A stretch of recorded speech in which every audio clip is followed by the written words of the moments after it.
missiles were deactivated. Coincidentally, the person that Boeing sent to investigate the particular missile conditions, if you will, what made them shut down, was my first manager at Boeing, Mr. Bob Kaminsky, who has since passed away. And I can recall him on different occasions. He lived close to me in Auburn, Washington. That's where I'm from. And he said, Arnie, he says, those missiles were perfectly clean. That was the result. So then one last incident concerned when I was as a commander of the unit in Great Falls, or in Caswell Air Force Station, Maine. I had contacts with the security police at Loring Air Force Base, and they told about UFOs that were seen near the nuclear weapon storage areas on Loring Air Force Base. And I'd be glad to testify to Congress that this is absolutely the truth. Thank you.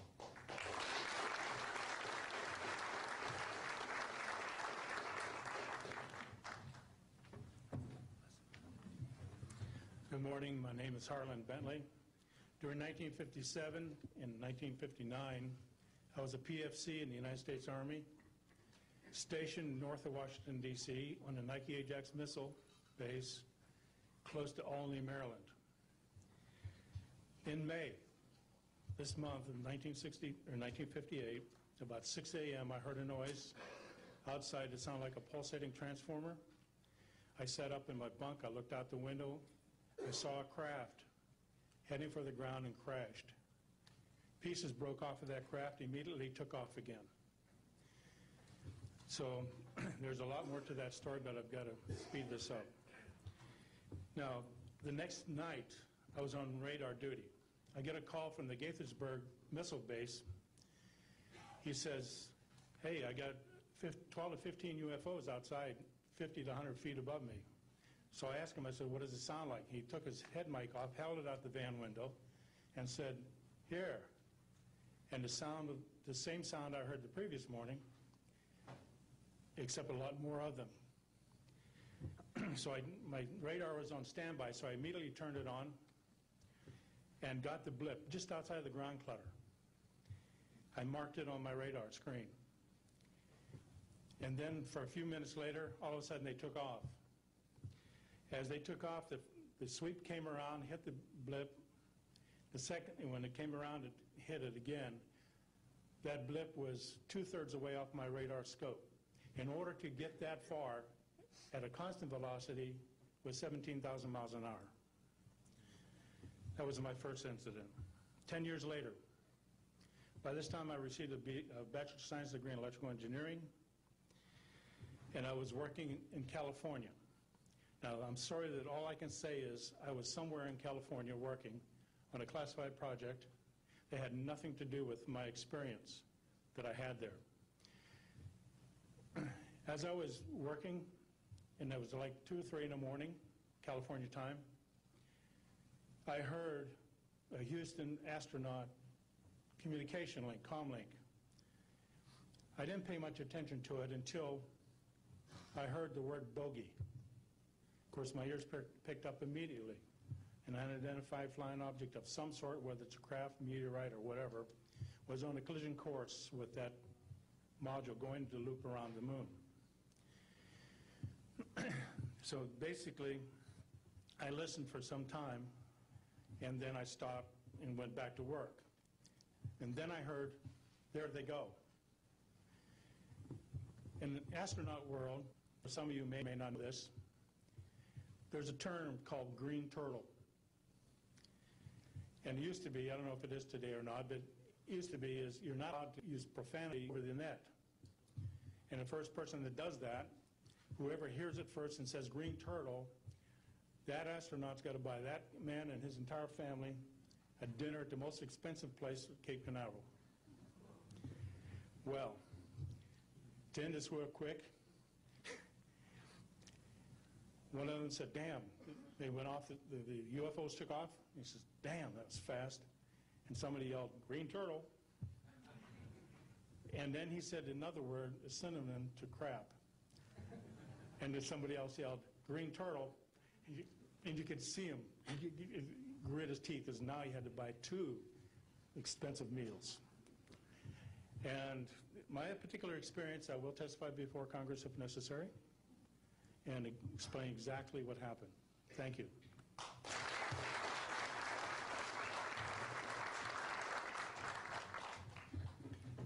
My name is John Maynard. I'm a retired Army. I retired as Sergeant First Class. For my entire 21 years of service, I held a top secret clearance.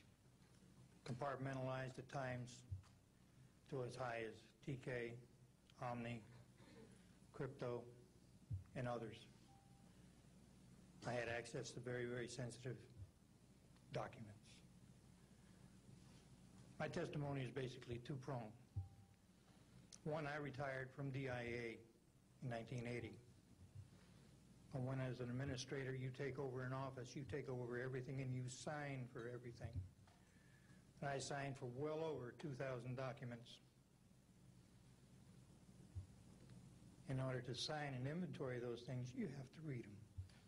Not word for word, but basically I went through every document to make sure that it was complete.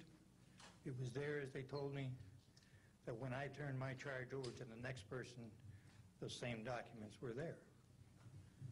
So I got quite a good knowledge of what was going on in those documents, and believe me, there are many, many different references to UFOs. There was also NPIC pictures that shows that it would targeted objects that were casing you out. Now, I worked on the SALT 1 and SALT 2 areas for the office that I worked in. So we were taking pictures all the time for verification of nuclear disarmament. And there were some objects in those pictures that didn't belong there. The second prong to this whole thing is that a lot of people talk about conspiracies over a shadow government. I'm willing to testify before Congress that these black operations do exist. I nearly became part of it. But I saw the light, I think. Or was it? And I got out. And that's it. We have to disclose what we know. And I am willing to testify before Congress under oath or before any other organization that what I witnessed was true.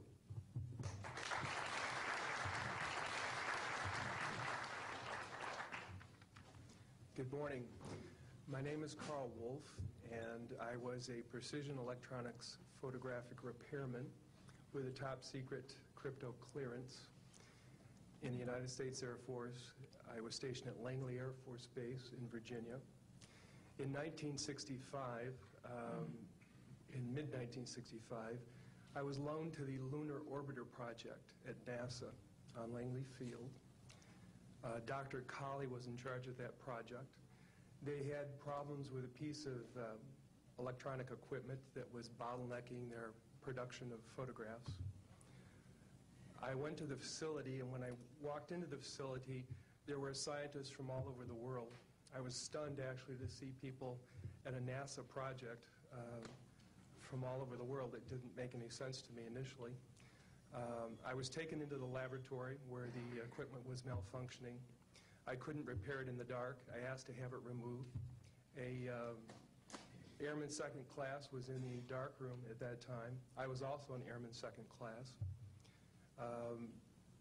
I was interested in how the whole process functioned, how the data got from the lunar orbiter to the laboratory. I asked the young man if he'd describe the process to me. He did. About 30 minutes into the process, he said to me, in a very distressed way, by the way, we've discovered a base on the backside of the moon. And then he proceeded to put photographs down in front of me, and clearly in these photographs were structures, mushroom-shaped buildings, spherical buildings, and towers. And at that point, I was very concerned because I knew we were working on compartmentalized security. He had breached security, and I was actually frightened at that moment.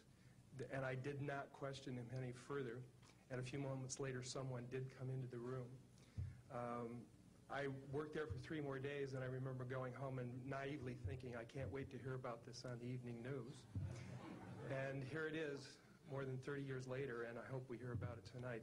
And I will testify under oath before Congress that what I'm saying is the truth.